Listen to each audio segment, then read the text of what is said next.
खालिद बिन सईद ने आगे के अहवाल और कवायफ मालूम न किए, कोई जासूस आगे न भेजा और अंधाधुंध बढ़ते गए। आगे रूमी फौज की कुछ नफरी खैमजन थी। खालिद बिन सईद ने दाएं बाएं देखे बगैर उस पर हमला कर दिया। रूमियों का सालार बाहान था, जो जंगी चालों के लिहाज से खालिद बिन वलीद रजी अल्लाह अन्हो के हम पल्ला था। खालिद बिन सईद न समझ सका कि रूमियों की जिस नफरी पर उसने हमला किया है उसकी हैसियत जाल में दाने की है। वो उन्हीं में उलझ गया। थोड़ी ही देर बाद उसे पता चला कि उसके अपने दस्ते रूमियों के घेरे में आ गए हैं और अकब से रूमी उन पर हल्ला बोलने के लिए बड़े आ रहे हैं। खालिद बिन सईद के लिए अपने दस्तों को बचाना नामुमकिन हो गया। उसने ये हरकत की कि अपने मुहाफिजों को साथ लेकर मैदान जंग से भाग गया और अपने दस्तों को रूमियों के रहमो करम पर छोड़ गया। मुसलमानों के इन दस्तों में मशहूर जंगजू अक्रिमा बिन अबू जहल भी थे। इस अबतर सूरत हाल में उन्होंने अपने हरासा दस्तों की कमान ले ली और ऐसी चालें चली कि अपने दस्तों को तबाही से बचा लाए। जानी नुकसान तो हुआ और जख्मियों की तादाद भी खासी ज्यादा थी। खालिद बिन सईद के भाग जाने से तमाम दस्तों के जंगी कैदी बनने के हालात पैदा हो गए थे। अक्रिमा रजी अल्लाह अन्हो ने मुसलमानों को इस जिल्लत से बचा लिया। मदीना इत्तला पहुंची तो खलीफतुल मुस्लिमीन ने खालिद बिन सईद को माजूल करके मदीना बुलाया। खलीफतुल मुस्लिमीन के गुस्से का ये आलम था कि उन्होंने खालिद बिन सईद को भरी महफिल में बुज़दिल और नालायक कहा। खालिद बिन सईद खामोशी की जिंदगी गुजारने लगा। इससे ज्यादा और अफसुर्दा आदमी और कौन हो सकता था। आखिर खुदा ने उसकी सुन ली। बहुत अरसे बाद जब मुसलमानों ने शाम को मैदान जंग बना लिया, खालिद बिन सईद को वहां एक दस्ते के साथ जाने की इजाजत मिल गई। उसने अपने नाम से शिकस्त का दाग यूं धोया कि बेजिगरी से लड़ता हुआ शहीद हो गया। अमीरुल मोमिनीन अबू बकर सिद्दीक रजी अल्लाह अन्हो ने अपनी मजलिस मुशावरत के सामने ये मसला पेश किया। इस मजलिस के जो अकाबरीन थे उनमें उमर रजी अल्लाह अन्हो, हजरत उस्मान रजी अल्लाह अन्हो, हजरत अली रजी अल्लाह अन्हो, हजरत तलहा, हजरत जुबैर, हजरत अब्दुर्रहमान बिन औफ, हजरत साद बिन अबी वकास, हजरत अबू उबैदा बिन अल जर्राह, माज बिन जबल, इब्ने काब, अबी बिन काब और जैद बिन साबित रिजवानुल्लाहि अलैहिम अजमाइन खास तौर पर काबिल जिक्र है। खलीफा अबू बकर सिद्दीक रजी अल्लाह अन्हो ने कहा, रसूल करीम सल्लल्लाहु अलैहि वसल्लम का इरादा था कि शाम की तरफ से रूमियों के हमले का सद्देबाब किया जाए। आप सल्लल्लाहु अलैहि वसल्लम ने जो तदबीरें सोची थीं उन पर अमल करने की आप सल्लल्लाहु अलैहि वसल्लम को मोहलत न मिली। आप विसाल फरमा गए। अब तुमने सुन लिया है कि हरकल जंगी तैयारी मुकम्मल कर चुका है और हमारा एक सालार शिकस्त खाकर वापस भी आ गया है।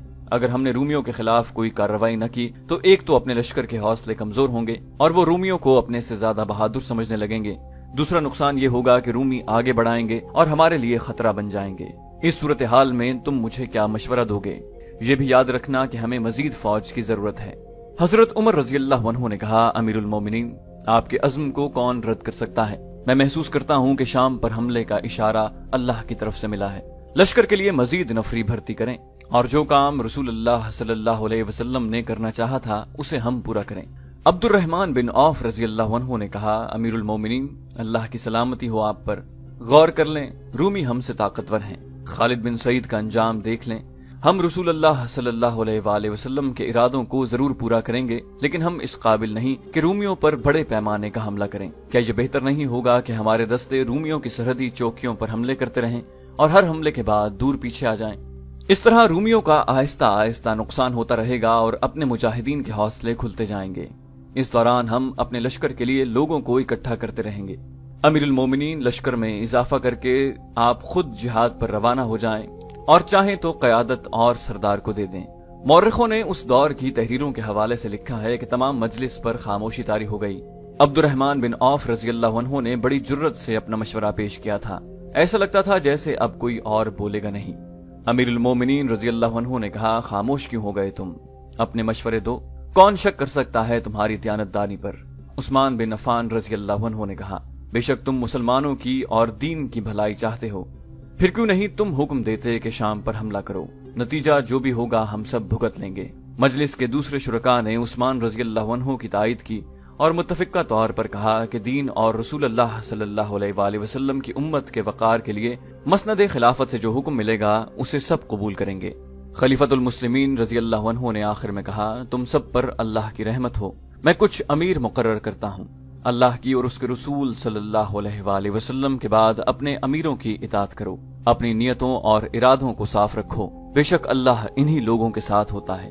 अमीरुल मोमिनीन अबू बकर सिद्दीक रजी अल्लाह अन्हो का मतलब ये था कि शाम पर हमला होगा और रूमियों के साथ जंग लड़ी जाएगी। मजलिस पर फिर खामोशी तारी हो गई। मोहम्मद हुसैन हैकल लिखते हैं कि ये खामोशी ऐसी थी कि जैसे वो रूमियों से डर गए हों या उन्हें अमीरुल मोमिनीन रजी अल्लाह अन्हु का ये फैसला पसंद न आया हो। हजरत उमर रजी अल्लाह अन्हु ने सबकी तरफ देखा और उनकी आंखें जज्बात की शिद्दत से सुर्ख हो गईं। हजरत उमर रजी अल्लाह अन्हु ने गरज कर कहा, ए मोमिनीन, क्या हो गया है तुम्हें? खलीफा की आवाज पर लब्बैक क्यों नहीं कहते? क्या खलीफा ने अपनी भलाई के लिए कोई हुक्म दिया है? क्या खलीफा के हुक्म में तुम्हारी भलाई शामिल नहीं, उम्मत रसूल की भलाई नहीं? बोलो, लब्बैक कहो और आवाज अपने दिल से निकालो। मजलिस का सुकूत टूट गया। लब्बैक लब्बैक की आवाजें उठी और सब ने मुत्तफिका तौर पर कहा कि वो रूमियों से टक्कर लेंगे। हज से वापस आकर खलीफतुल मुस्लिमीन अबू बकर रजी अल्लाह अन्हु ने मदीना में घुड़दौड़, नेजाबाजी, तेगजनी, तीरंदाजी और कुश्तियों का मुकाबला मुनक्किद कराया। इर्द गिर्द के कबीलों को भी इस मुकाबले में शिरकत की दावत दी गई। 3 दिन मदीना में इंसानों के हुजूम का ये आलम रहा कि गलियों में चलने को रास्ता न मिलता था। कोई जगह न रही थी, जिधर नजर जाती थी घोड़े और ऊंट खड़े थे। दफ और नफेरियां बजती ही रहती थीं। कबीले अपने शहसवारों और पहलवानों को जलूसों की शक्ल में ला रहे थे। 3 दिन हर तरह के मुकाबले होते रहे। जिन कबीलों के आदमी जीत जाते वो कबीले मैदान में आकर नाचते कूदते और चिल्ला चिल्ला कर खुशी का इजहार करते। उनकी औरतें अपने जीतने वाले आदमियों की मद में गीत गाती। मुकाबले में बाहर का कोई घुड़सवार या तेगजन या कोई शुतर सवार जख्मी हो जाता था तो मदीना का हर बाशिंदा उसे उठाकर अपने घर ले जाने की कोशिश करता। मदीना वालों की मेजबानी ने कबीलों के दिल मोह लिए। मुकाबलों और मेले का ये एहतमाम खलीफतुल मुस्लिमीन अबू बकर रजी अल्लाह अन्हु ने किया था। मुकाबले के आखिरी रोज मदीना का एक आदमी घोड़े पर सवार मैदान में आया। मैदान के इर्द गिर्द लोग, घोड़ों और ऊंटों का हुजूम जमा था। मैदान में उतरने वाले सवार ने बड़ी बुलंद सी आवाज में कहा, ए रसूलुल्लाह सल्लल्लाहु अलैहि वसल्लम के उम्मतियों, खुदा की कसम कोई नहीं जो तुम्हें नीचा दिखा सके। तुमने इस मैदान में अपनी ताकत और अपने जौहर देख लिए हैं। कौन सा दुश्मन है जो तुम्हारे सामने अपने पांव पर खड़ा रह सकेगा? ये ताकत जो तुमने एक दूसरे पर आजमाई है, अब इसे दुश्मन पर आजमाने का वक्त आ गया है जो तुम्हारी तरफ बढ़ा आ रहा है। ऐ मोमिनीन, अपनी जमीन को देखो, अपने अम्वाल को देखो, अपनी औरतों को देखो जो तुम्हारे बच्चों को दूध पिलाती हैं। अपनी जवान और कंवारी बेटियों को देखो जो तुम्हारे दामादों के इंतजार में बैठी हैं कि हलाल बच्चे पैदा करें। अपने दीन को देखो जो अल्लाह का सच्चा दीन है। खुदा की कसम तुम गैरत वाले हो, इज्जत वाले हो। अल्लाह ने तुम्हें बरतरी दी है। तुम पसंद नहीं करोगे कि कोई दुश्मन इस वक्त तुम पर आ पड़े जब तुम सोए हुए होगे और तुम्हारे घोड़े और तुम्हारे ऊंट बगैर जीनों के बंधे हुए होंगे और तुम नहीं बचा सकोगे अपने अम्वाल को, अपने बच्चों को, अपनी औरतों को और अपनी कंवारी बेटियों को। और दुश्मन तुम्हें मजबूर कर देगा कि सच्चे दीन को छोड़कर दुश्मन के देवताओं की पूजा करो। एक शुतर सवार ने चिल्लाकर पूछा, बता हमें वो दुश्मन कौन है? कौन है जो हमारी गैरत को ललकार रहा है? घुड़सवार ने ऐलान करने के लहजे में कहा, रूमी। वो मुल्क के शाम पर कब्जा किए बैठे हैं। उनकी फौज हमसे ज्यादा है, बहुत ज्यादा है। उनके हथियार हमसे अच्छे हैं, लेकिन वो तुम्हारा वार नहीं सह सकते। तुमने इस मैदान में अपनी ताकत और अपनी हिम्मत देख ली है। अब उस मैदान में चलो जहां तुम्हारी ताकत और हिम्मत तुम्हारा दुश्मन देखेगा। हुजूम में से किसी ने पूछा, हमें उस मैदान में कौन ले जाएगा? मदीना के घुड़सवार ने कहा, मदीना वाले तुम्हें अपने साथ ले जाएंगे। देखो इन्हें जो बरसों से महाज पर लड़ रहे हैं, कट रहे हैं और वहीं दफन हो रहे हैं। इन्हें अपने बच्चों की याद नहीं रही, इन्हें अपने घर याद नहीं रहे। वो बड़ी थोड़ी तादाद में हैं और उस दुश्मन को शिकस्त पे शिकस्त दे रहे हैं जो तादाद में उनसे बेहद ज्यादा है। वो रातों को भी जागते हैं तुम्हारी इज्जतों के लिए। उन्होंने आतिश परस्त फारसियों का सर कुचल डाला है। अब रूमी रह गए हैं, लेकिन हमारे मुजाहिदीन थक गए हैं। महाज एक दूसरे से दूर हैं, वो हर जगह फौरन नहीं पहुंच सकते। क्या तुम जो गैरत और इज्जत वाले हो, ताकत और हिम्मत वाले हो, उनकी मदद को नहीं पहुंचोगे? हुजूम जो पहले ही बेचैन था, जोश खरोश से फटने लगा। अमीरुल मोमिनीन रजी अल्लाह अन्हु का यही मंशा था कि लोगों को इस्लामी लश्कर में शामिल किया जाए। कबीलों की जो औरतें मदीना आई थीं, उन्होंने अपने मर्दों को लश्कर में भर्ती होने पर उकसाना शुरू कर दिया। उस रोज जो मुकाबलों का आखिरी रोज था, मुकाबलों में कुछ और ही जोश और कुछ और ही शोर था। मुकाबलों में उतरने वालों का अंदाज ऐसा ही था जैसे वो लश्कर में अच्छी हैसियत हासिल करने के लिए अपने जौहर दिखा रहे हों। उसके बाद उन लोगों में से कई इस्लामी लश्कर में शामिल हो गए।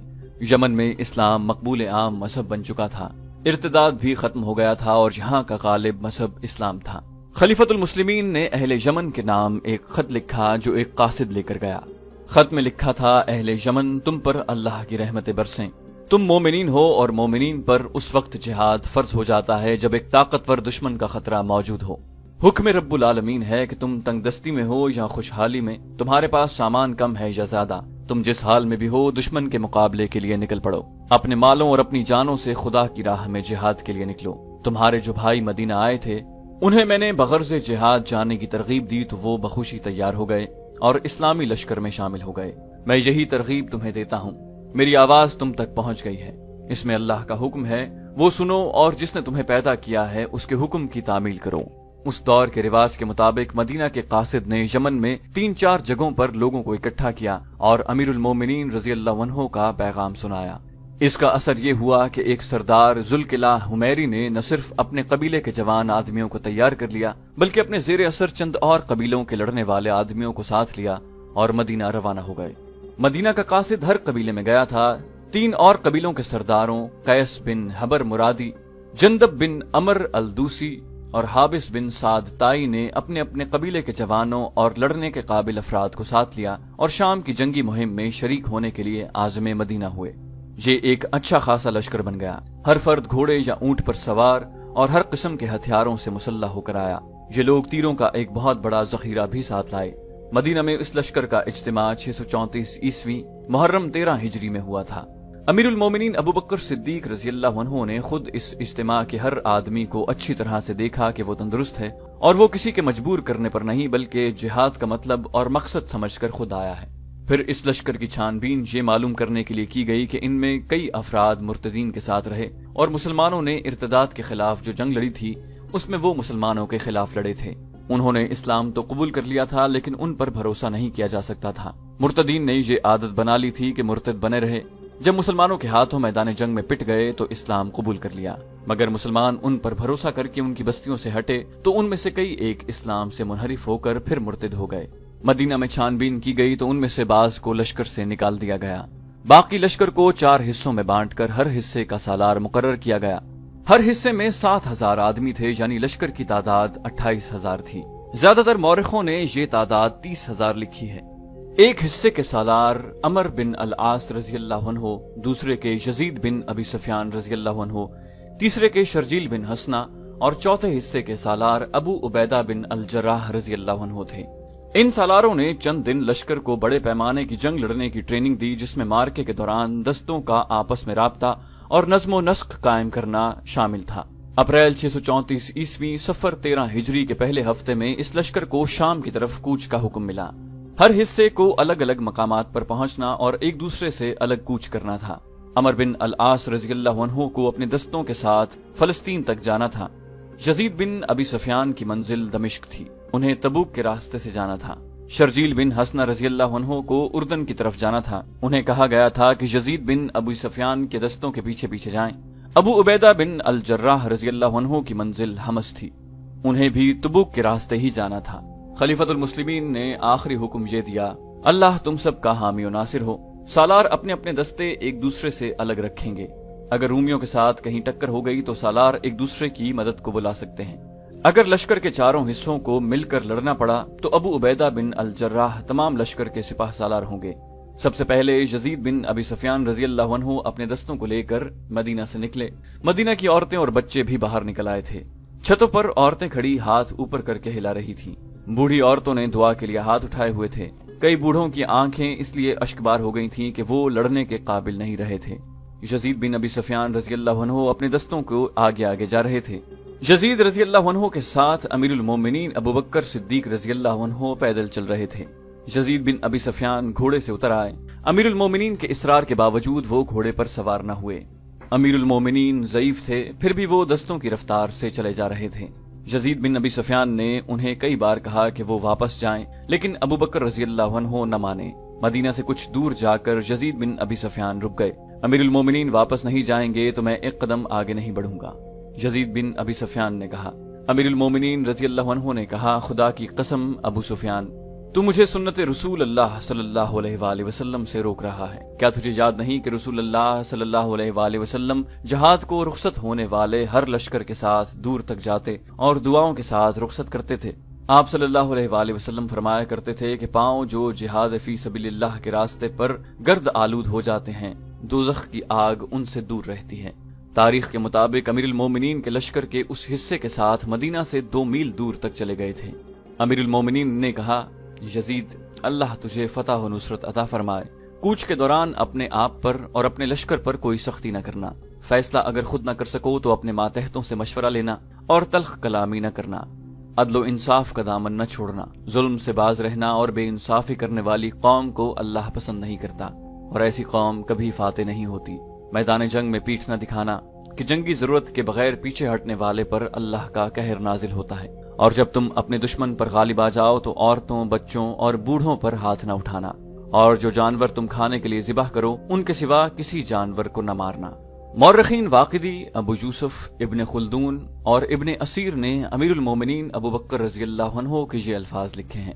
ان مورخین کے مطابق امیر المومنین ابو بکر صدیق رضی اللہ عنہ نے یزید بن ابی سفیان سے کہا، تجھے خانقاہیں یا عبادت گاہیں سی نظر آئیں گی اور ان کے اندر راہب بیٹھے ہوں گے، وہ تارک الدنیا ہوں گے، انہیں اپنے حال میں مست رہنے دینا، نہ خانقاہوں اور عبادت گاہوں کو کوئی نقصان پہنچانا، نہ ان کے راہبوں کو پریشان کرنا، اور تمہیں صلیب کو پوجنے والے بھی ملیں گے، ان کی نشانی یہ ہوگی کہ ان کے سروں کے اوپر درمیان میں بال ہوتے ہی نہیں، منڈوا دیتے ہیں، ان پر اسی طرح حملہ کرنا جس طرح میدان جنگ میں دشمن پر حملہ کیا جاتا ہے، انہیں صرف اس صورت میں چھوڑنا کہ اسلام قبول کر لیں یا جزیہ ادا کرنے پر آمادہ ہو جائیں، اللہ کے نام پر لڑنا، اعتدال سے کام لینا، غداری نہ کرنا، اور جو ہتھیار ڈال دے اسے بلا وجہ قتل نہ کرنا، نہ ایسے لوگوں کے اعضاء کاٹنا۔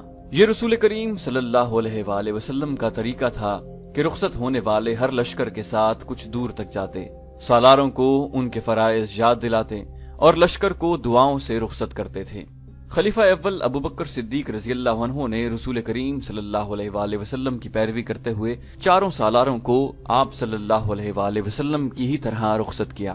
لشکر اور دستے تو محاذوں پر روانہ ہوتے ہی رہتے تھے، لیکن یہ لشکر بڑے ہی خطرناک اور طاقتور دشمن سے نبرد آزما ہونے جا رہا تھا۔ شہنشاہ ہرقل جو حمص میں تھا، صرف شہنشاہ ہی نہیں تھا، وہ میدان جنگ کا استاد اور جنگی چالوں کا ماہر تھا۔ اس لشکر کو مدینہ سے روانہ کر کے مدینہ والوں پر خاموشی سی طاری ہو گئی تھی، اور وہ خاموشی کی زبان میں ہر کسی کے سینے سے دعائیں پھوٹ رہی تھی۔ یہ تھی وہ جنگی مہم جس کے لیے امیر المومنین نے فیصلہ کیا تھا کہ اس کی کمان اور قیادت کے لیے خالد رضی اللہ عنہ سے بہتر کئی سالار نہیں۔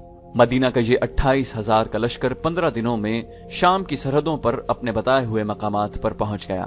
حمص میں شہنشاہ ہرقل کے محل میں وہی شان و شوکت تھی جو شہنشاہوں کے محلات میں ہوا کرتی تھی۔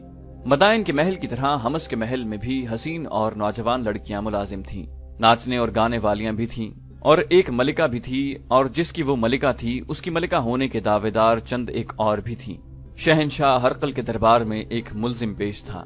اس کا جرم یہ تھا کہ وہ شاہی خاندان سے تعلق نہیں رکھتا تھا، اس کا تعلق اس خاندان کے ساتھ تھا جو شہنشاہ کا نام سنتے ہی سجدے میں گر پڑتا۔ یہ ملزم ان لوگوں میں سے تھا جو شہنشاہ کو روزی رساں سمجھا کرتے تھے۔ اس ملزم کا جرم یہ تھا کہ شاہی خاندان کی ایک شہزادی اس پر مر مٹی تھی۔ شہزادی غزال کے شکار کو گئی تھی اور جنگل میں اسے کہیں یہ آدمی مل گیا تھا۔ شہزادی نے تیر سے ایک غزال کو معمولی سا زخمی کر دیا تھا اور اس کے پیچھے گھوڑا ڈال دیا تھا، لیکن غزال معمولی زخمی تھا، وہ گھوڑے کی رفتار سے کہیں زیادہ تیز بھاگ رہا تھا۔ اس ملزم نے دیکھ لیا، وہ گھوڑے پر سوار تھا اور اس کے ہاتھ میں برچھی تھی۔ اس نے غزال کے پیچھے گھوڑا دوڑا دیا۔ غزال مڑتا تھا تو سوار رستہ چھوڑ کر اس کے قریب ہو جاتا۔ وہ غزال کو اس طرف لے جاتا جہاں شہزادی رکی کھڑی تھی۔ شہزادی نے 3-4 تیر چلائے، سب خطا گئے۔ اس جوان اور خوبرو آدمی نے گھوڑے کو ایسا موڑا کہ غزال کے راستے میں آ گیا۔ اس نے برچھی تاک کر پھینکی جو غزال کے پہلو میں اتر گئی اور وہ گر پڑا۔ شہزادی اپنا گھوڑا وہاں لے آئی تو یہ آدمی اپنے گھوڑے سے کود کر اترا اور شہزادی کے گھوڑے کے قدموں میں سجدہ ریز ہو گیا۔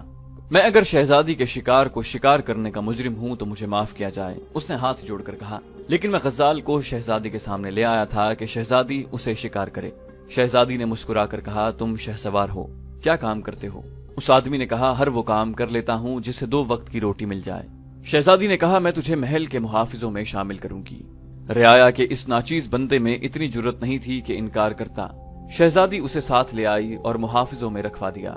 اسے جب شاہی محافظوں کا لباس ملا اور جب وہ اس لباس میں شاہی استبل کے گھوڑے پر سوار ہوا تو اس کی مردانہ وجاہت نکھر آئی۔ وہ شہزادی کا منظور نظر بن گیا۔ پھر شہزادی نے اسے اپنا دیوتا بنا لیا۔ شہزادی کی شادی ہونے والی تھی لیکن اس نے اپنے منگیتر کے ساتھ بے رخی برتنا شروع کر دی۔ منگیتر نے اپنے مخبروں سے کہا کہ وہ شہزادی کو دیکھتے رہا کریں کہ وہ کہاں جاتی ہے اور اس کے پاس کون آتا ہے۔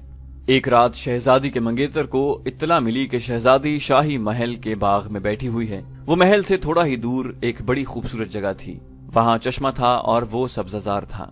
दरख्त थे और फूलदार पौधों की बाड़ें थी। चांदनी रात थी। शहजादी और उसका मंजूर नजर हाथों में हाथ डाले बैठे थे कि उन्हें भारी भरकम कदमों की धमक सुनाई दी। वो शाही मुहाफिजों के नरगे में आ गए थे। इस मुहाफिज को कैद में डाल दिया गया। शहनशाह हरकल को सुबह बताया गया और मुहाफिज को जंजीरों में बांधकर दरबार में पेश किया गया। उस पर इल्जाम ये था कि उसने एक शहजादी की शान में गुस्ताखी की है। ये इल्जाम दरबार में बुलंद आवाज से सुनाया गया। शहनशाह हरकल की शहनशाही सारी दुनिया में फैले।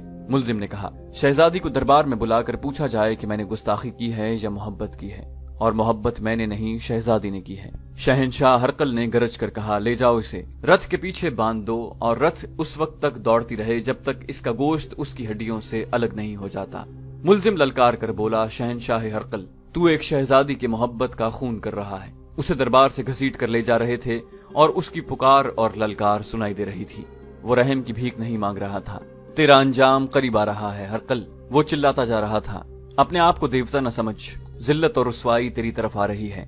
मोहब्बत के इस मुजरिम को एक रथ के पीछे बांध दिया गया और 2 घोड़ों की रथ दौड़ पड़ी। महल से शोर उठा। शहजादी ने पेट में तलवार उतार ली। ये खबर शहनशाह हरकल तक पहुंची तो उसने किसी रद्द अमल का इजहार न किया। वो तख्त पर बैठा रहा। दरबारियों पर सन्नाटा तारी था। कुछ देर बाद उठा और अपने खास कमरे में चला गया। वो सर झुकाए यूं कमरे में टहल रहा था। मलिका कमरे में आई। हरकल ने उसे कहर की नजरों से देखा। मलिका ने रिंधी हुई आवाज में कहा, शुगुन अच्छा नहीं, सुबह ही सुबह 2 खून हो गए हैं। हरकल ने कहा, यहाँ से चली जाओ, मैं शाही खानदान की बेइज्जती बर्दाश्त नहीं कर सकता। मलिका ने कहा, मैं कुछ और कहने आई हूँ। सरहद से एक ईसाई आया है। उसने तमाम रात सफर में घोड़े की पीठ पर गुजारी है। उसे किसी ने दरबार में दाखिल होने नहीं दिया। मुझे इत्तला मिली तो। हरकल ने झुंझला कर पूछा, वो क्यों आया है? मलिका ने कहा, मुसलमानों की फौजें आ रही हैं। हरकल ने कहा, अंदर भेजो उसे।